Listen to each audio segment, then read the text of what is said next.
لو تناهيتم إلى سر الحياة وصنعتم كائنا حيا نرى. سورہ نحل میں اللہ تعالیٰ نے اپنی نعمتوں کو بہت بیان کیا ہے. نحل عربی میں کہتے ہیں شہد کی مکھی کو. پوری سورت کا نام ہی اللہ نے کیا رکھ دیا؟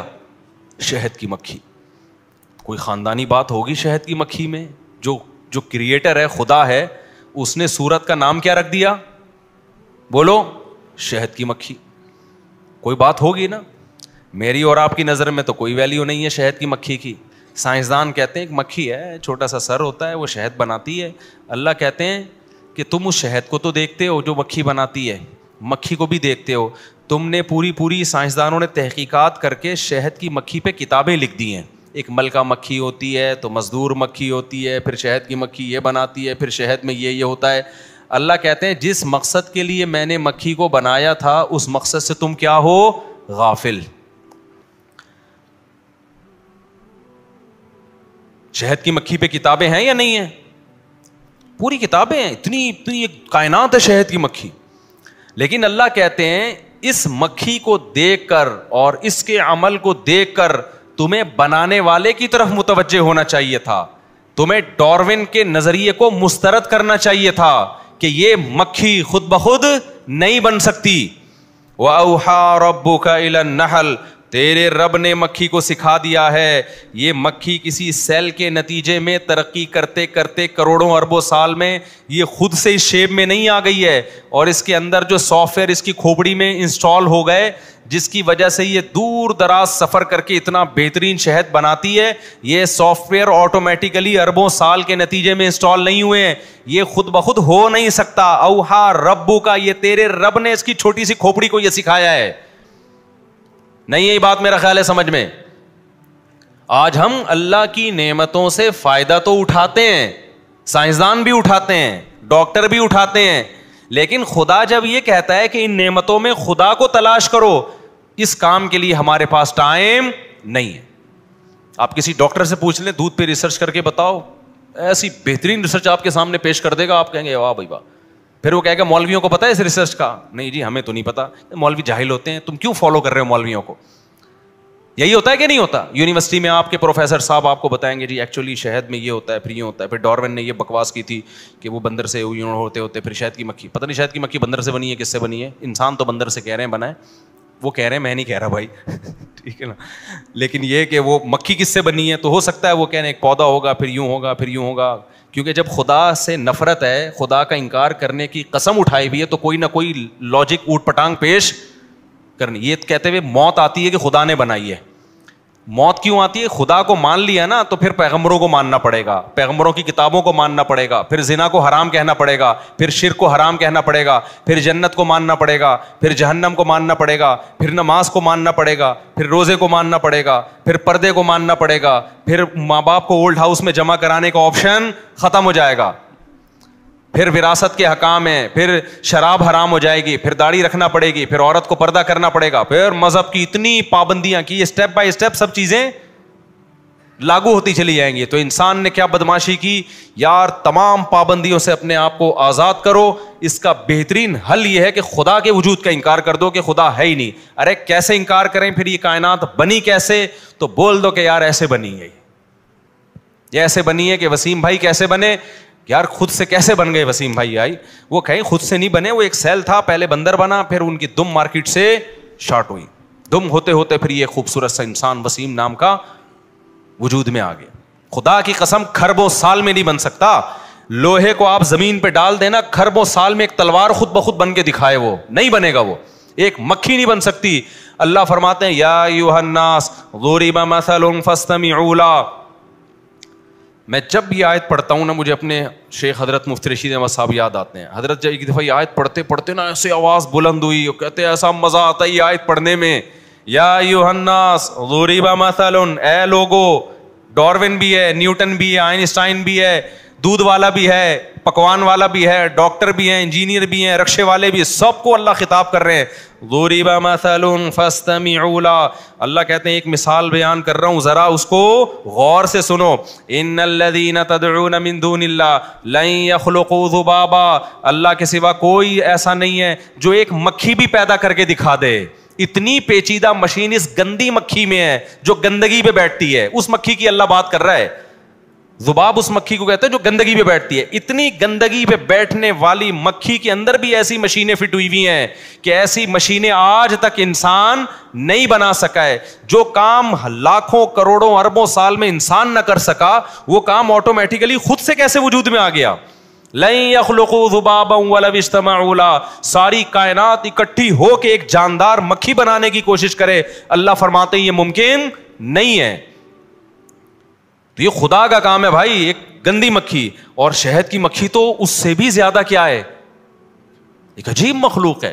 تو اللہ فرماتے ہیں اوحا ربک, اللہ فرماتے ہیں سائنسدانوں کی باتوں میں مت آؤ, ڈارون کی باتوں میں مت آؤ, ہم تمہیں بتاتے ہیں یہ جو شہد کی مکھی ہے تیرے رب نے اس کو سکھا دیا ہے. اوحا ربک الی النحل ان اتخذی من الجبال بیوتا, کہ پہاڑوں پہ اپنا گھر بنانا. یہ آٹومیٹیکلی اس کی کھوپڑی میں نہیں آیا, یہ کس نے سمجھایا ہے, اللہ نے سمجھایا اس کو اونچی جگہوں پہ بنانا. ومن الشجر, درختوں پہ اپنا گھر بنانا. پہاڑوں میں بڑی بلندیوں پہ آپ نے دیکھا ہوگا, یوٹیوب پہ دیکھیں کتنی اونچی اونچی بلندیوں پہ شہد کی مکھی نے اتنے بڑے بڑے چھتے بنائے ہوئے ہوتے ہیں. وَمِنَ الشَّجَرِ, درختوں پہ بنانا.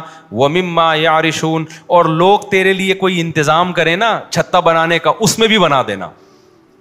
جو لوگ چھتیں بناتے ہیں, لوگ بھی تو کرتے ہیں نا, شہد فارم ہوتے ہیں شہد کے. ثُمَّ كُلِي, پھر کیا کرنا, پھر تو کھانا. مِن كُلِّ الثَّمَرَاتِ, ہر طرح کے پھلوں کے رس کو چوسنا.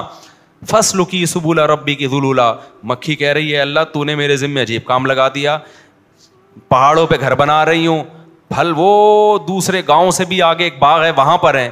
اتنا لمبا راستہ جب میں بائی ایئر طے کروں گی تو میرے پائلٹوں سے کوئی تعلقات نہیں ہے, نہ سائنسدانوں سے تعلقات ہیں کہ جو مجھے ٹریگنومیٹری کا علم اور مجھے بتائیں کہ جی کتنے کلومیٹر فی گھنٹہ کی رفتار سے کون کون سی سمت میں مڑنا ہے. میں تو راستہ بھول جاؤں گی. مکھی بائی روڈ سفر نہیں کرتی, بائی ایئر سفر کرتی ہے. بائی روڈ سفر میں علامتیں سمجھ میں آ جاتی ہیں, بائی ایئر میں نہیں آتی. ابے بائی روڈ میں آپ سے کہتا ہوں صدر جاؤ, آپ کہیں راستہ کیا, میں کہوں یہاں سے الٹے ہاتھ پہ جانا, انڈا موڑ سے سیدھے ہاتھ پہ قبرستان آئے گا, اس میں قبرستان میں مردوں کو السلام علیکم یا القبور, اور پیچھے سے آواز آئے گی وعلیکم السلام بھائی عبد الغفور, ٹھیک ہے نا. وہ آواز پہ دھیان نہ دینا اور آگے نکلنا. پھر W11 میں بیٹھنا یا 4K میں بیٹھنا نہیں, ویسے 4K میں اللہ کبھی دشمنوں کو بھی نہ بٹھائے. مجھے بچپن کا بیٹھا ہوا یاد ہے, ایک صاحب کی ریڑھ کی ہڈی ٹوٹ گئی تھی بیچاروں, اس وجہ سے نہیں ٹوٹی لیکن اس میں اس کا بھی دخل تھا. پھٹا بس میں بیٹھے کراچی کی, ان کی ریڑھ کی ہڈی میں پہلے سے ہی کوئی مسئلہ تھا.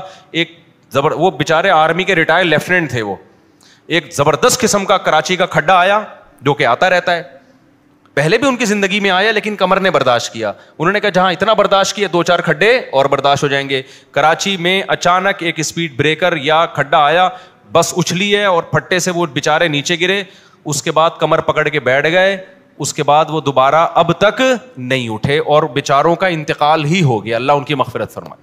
تو ایسے بہت سے لوگ جو کراچی میں جن کے انتقال ہوئے ہیں وہ بس والوں نے مارے ہیں, لیکن اس میں بس والوں کا قصور نہیں ہے, سڑکوں کا قصور ہے. اور سڑکوں کا قصور نہیں ہے, کس کا قصور ہے, گورنمنٹ کا قصور ہے. خیر, تو میں آپ کو بائی روڈ سفر بتاؤں گا تو میں کہوں گا یوں جاؤ, پھر یوں مڑو, پھر یہاں سے گولے گنڈے والا, پھر گنے کے جوس والا, پھر آگے وسیم بریانی والا, ادھر سے ٹرن مار کے صدر آ جائے, ایسا ہی ہوگا نا. لیکن اگر میں بائی ایئر بھیج رہا ہوں, پائلٹ میرے پاس آیا کہ میں نے بائی ایئر مکہ جانا ہے, کیسے جاؤں, اب میں بتا سکتا ہوں یہاں سے یوں مڑے گا, لیفٹ سائڈ پہ مسقط آئے گا, رائٹ سائڈ پہ ایران آئے گا, ایران سے نکلنا, وہ کہے گا بھائی کدھر نظر آئے گا مجھے اوپر سے, کیا خیال ہے بھائی. تو مکھی بائی روڈ نہیں جاتی, بائی ایئر جاتی ہے. اللہ کہتے ہیں میں تجھے ٹریگنومیٹری کا علم سکھاؤں گا.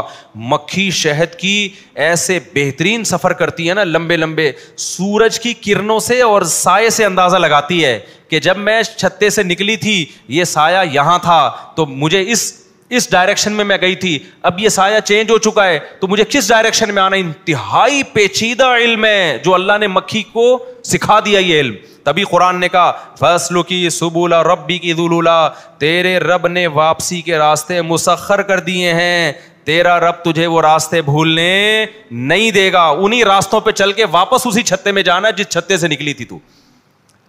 اتنا بہترین نظام اللہ نے شہد کی مکھی کا بنایا, اتنی موٹی موٹی کتابیں لکھی گئی ہیں اور ابھی تک پورا نہیں سمجھا گیا شہد کی مکھی کو. اللہ فرماتے ہیں اتنا ٹف کام میں نے اس کے ذمے لگایا, اس کا پھر پروڈکٹ کیا, اس سے کام کیا لے رہا ہوں, یخرج من بطونها شراب مختلف الوان، ایسا مشروب اس کے پیٹ سے نکلتا ہے جس کے کلر کیا ہیں؟ مختلف، کوئی سفید، کوئی بلیک، کوئی ریڈ. یہ تو اس کے اوپر کی کیفیت ہے. اور لذت وہ بھی اللہ نے نہیں بیان کی، کیونکہ وہ ہم جانتے ہیں. ایک چیز جو چھپی ہوئی تھی وہ اللہ نے بتا دی، فیہ شفاء للناس، اس میں لوگوں کی بیماریوں کے لیے کیا ہے؟ شفا ہے. ایسی بہترین میڈیسن تیار ہو رہی ہے، خوراک بھی ہے، لذت بھی ہے، میڈیسن بھی ہے. یہ کام اللہ نے کس کے ذمہ لگایا؟ اتنی سی مکھی جو کسی سائنٹسٹ کے حوالے کیے جائے اور کہا جائے کہ تو اس کو کچھ سکھا، وہ کہے گا بھائی کچھ 6-7 فٹ کا بندہ لے کر آؤ تو اس کو تو میں شاید کچھ سکھا دوں، اس کی تو 2-3 لائنیں دماغ ہے، اس کو کیا سکھاؤں میں. اللہ کہتے ہیں یہ میں نے اس کو سکھا دیا ہے.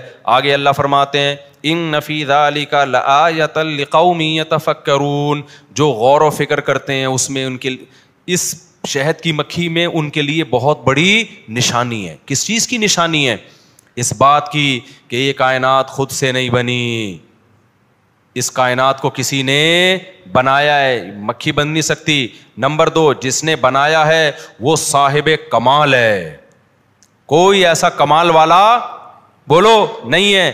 نمبر 3، وہ بڑا پاورفل ہے، جو چاہتا ہے کر گزرتا ہے. نمبر 4، انسان کے ساتھ بڑا مخلص ہے، بڑا رحم کرنے والا، کہ انسان کی خدمت کے لیے کیسے کیسے جانوروں کو کیا کیا سکھا کے ان سے کام لے رہا ہے. ہمارا خیر خواہ ہے، وہ ہمارا دشمن نہیں ہے، ہمارا محسن ہے.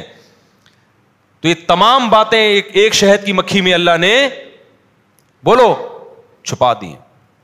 تو اس لیے اللہ نے سورت کو نام کیا دیا؟ نحل کا نام دیا. ہوا و حرص والا دل بدل دے، میرا غفلت میں ڈوبا دل بدل دے.